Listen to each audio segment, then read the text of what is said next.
بشماری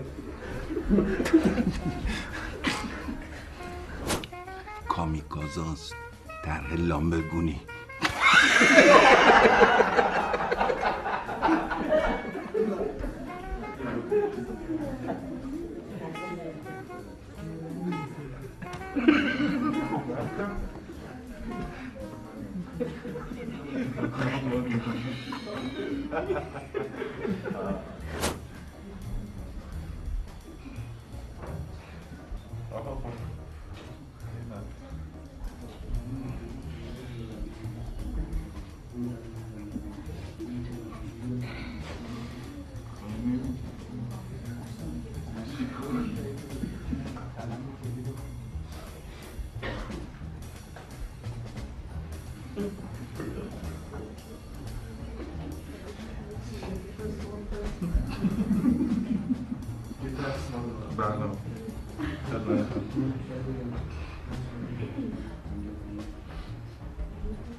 بله ببینم میدونستی من مخترع آرایش خلیجیم تو کل دنیا.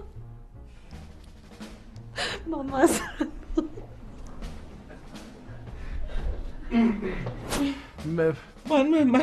من میتونم یه عکس درست کنم از تو و خبیری بود. بغل مثلا آپولو 13. آره خبیریه. چجوری سوال کرد؟ بری خوبه این بپرسم. من مثلا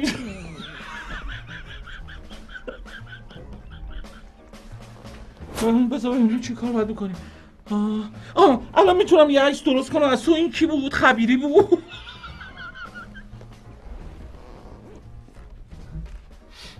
بری خب باشه من درستش میکنم. یه عکس درست میکنم از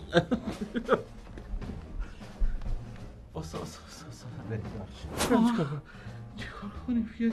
من میتونم که من درستش میکنم. من یه عکس درست میکنم از تو. این یارو خبیری بود. آره خب باشه بغل مثلا آپولو 13.